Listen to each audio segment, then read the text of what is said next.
Heute gibt es die neuen Events vom neuen 1.5.5 Update.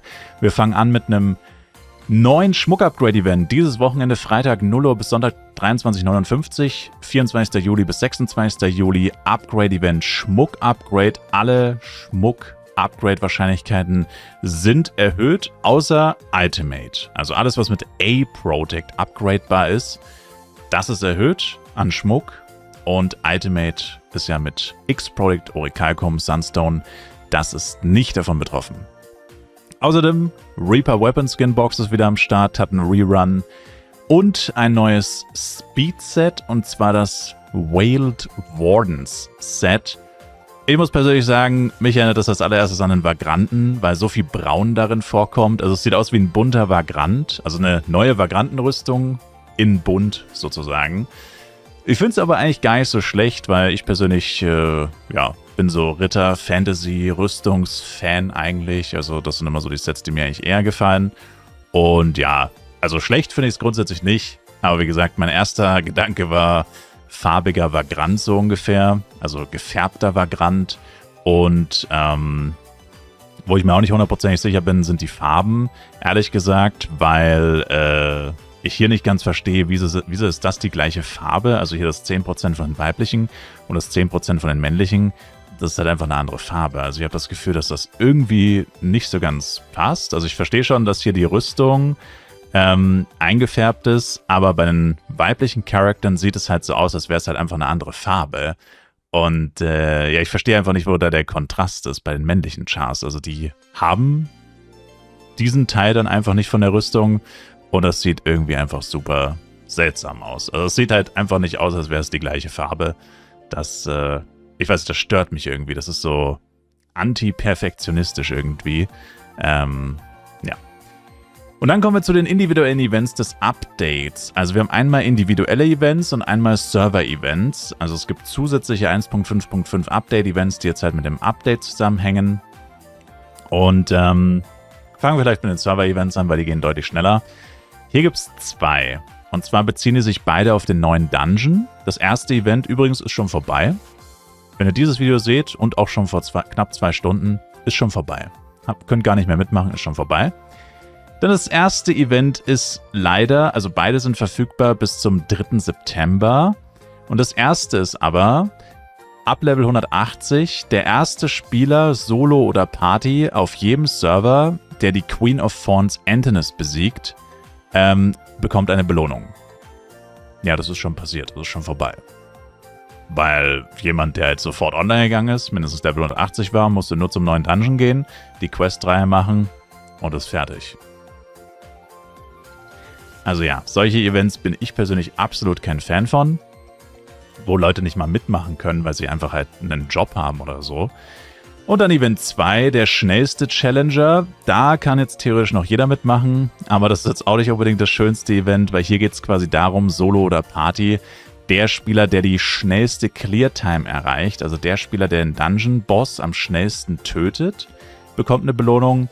Und gut, hier muss man natürlich sagen, wenn es noch bis zum 3. September geht, das ist tatsächlich auch ziemlich lange, das ist noch weit über einen Monat, ja, aber gut, logischerweise, wenn da zum Beispiel auf dem FEC-Server tausende Leute mitmachen, ist die Konkurrenz extrem krass. Also wenn da dann wirklich nur einer gewinnt, dann ja, also die Wahrscheinlichkeit, dass du das bist, egal wie heftig dein Equipment ist quasi gleich 0.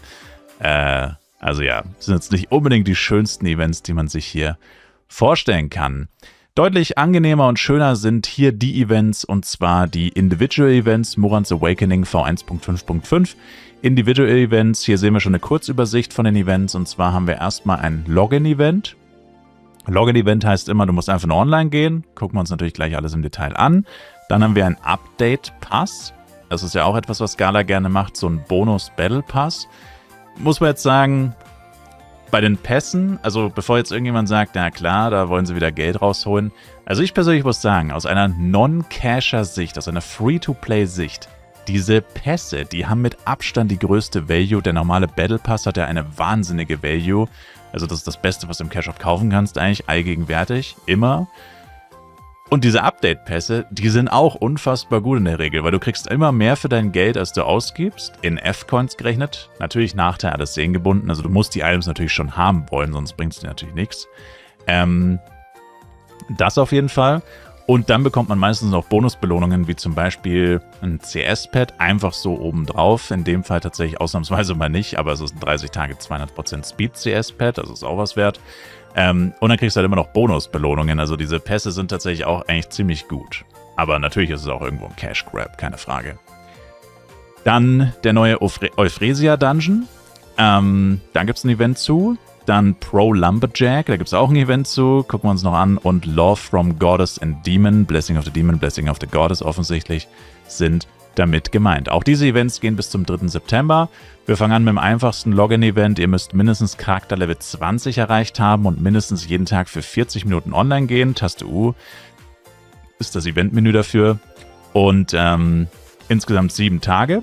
Also man hat quasi 40 Tage Zeit, um 7 Tage online zu kommen, 40 Minuten. Das sollte also wirklich jeder schaffen. Selbst jemand, der nur 2 Tage die Woche spielt, kann das locker schaffen.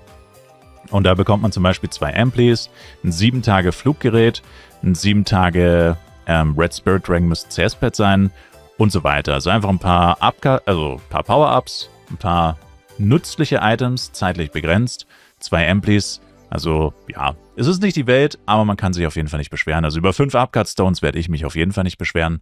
Und man kriegt es halt einfach so, man muss quasi gar nichts dafür machen, außer online zu kommen.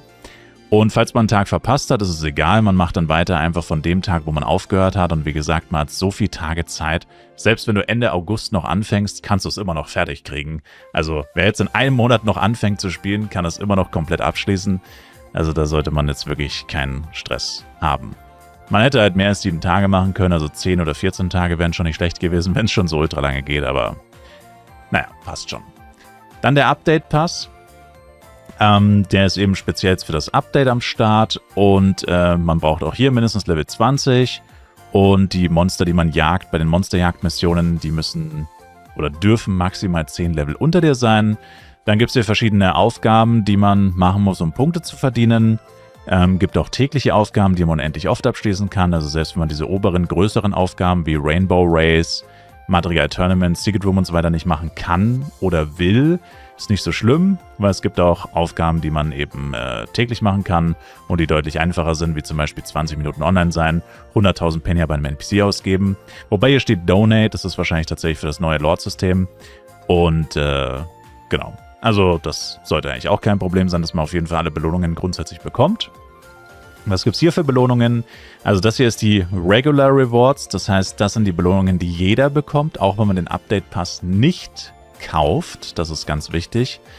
Hier bekommt man zum Beispiel 3 Smelling Boxen als besten Gewinn, 2 Weapon Bonus, 3 Upcut Stones etc. Und nach Level 5, es geht dann unendlich weiter, bekommt man dann diese Power Dice Select Box 1, die man auch aus dem normalen Battle Pass bekommt. Und die kann man dann theoretisch so unendlich oft bekommen, beziehungsweise so oft, wie man halt Punkte verdient, während der Pass live ist. Und bei der Extended-Version, die kostet 800 F-Coin, bekommt man im Endeffekt alle Belohnungen gleich, nur verdoppelt quasi. Dann bekommt man zusätzlich noch dieses Blossom Pad 30 Tage und ab Level 6 quasi bekommt man dann die Power Dice Select Box 2, auch wieder wie im normalen Battle Pass. Und das heißt, für jedes Level über 5 bekommst du einfach ein Power Dice 10 oder 12 geschenkt für jedes Level. Und wenn man sich die Aufgaben anguckt, es sollte ein leichtes sein, hier auf, keine Ahnung, auf jeden Fall weit über Level 5 zu kommen. Also ich denke 20, 30 oder so ist da easy drin. Also man kann sich da zig Power Dice 10, 12 wahrscheinlich holen. Das ist ziemlich krass. Genau. Und man kann die Belohnungen nur so lange holen, wie der Pass live ist. Wenn der Pass beendet wird, kann man keine Belohnungen bekommen. Deswegen sicherstellen, dass man auch wirklich alle Belohnungen abholt, während der Pass auch noch live ist, also bis zum 3. September. Dann Meet the Euphrasia Dungeon. Das ist jetzt das Event zum neuen Dungeon. Dafür muss man Charakterlevel 180 sein, leider. Also für alle Low-Level-Spieler, Anfänger ist das leider nichts. Das ist so ähnlich wie damals beim Herneos Dungeon. Da war das, meine ich, auch ein Event. Oder, nee, stimmt gar nicht. Bei Herneos war es, glaube ich, kein Event, sondern bei Kowloon war das auch schon ein Event. Und zwar muss man da die Main Quest, die neue, einfach abschließen letztendlich. Das sind einfach die Quest-Namen, also falls einem das hier nichts sagt, das ist ganz normal, das kann dir auch gar nichts sagen, weil das eine neue Quest ist. Ich muss mal noch ein bisschen ranzoomen, fällt mir gerade auf. Das kann dir gar nichts sagen, weil das wurde heute erst hinzugefügt. Und hier bekommt man einfach so ein paar Bonusbelohnungen. Amplis vor allem sind hier so der klassische Bonus-Faktor, aber gibt auch eine 3-Tages-Scroll der kombinierten Party-Effekte, 1-Tages-Scroll der kombinierten Party-Effekte. Also alles in allem Sachen im Wert von ein paar tausend F-Coin. Da kann man sich tatsächlich auch echt nicht beschweren. Einziges Manko ist halt, dass man wirklich Level 180 sein muss. Was jetzt auch nicht so schlimm ist tatsächlich, weil man hat ja, wie gesagt, bis zum 3. September Zeit. Also man muss jetzt auch nicht so in Panik verfallen.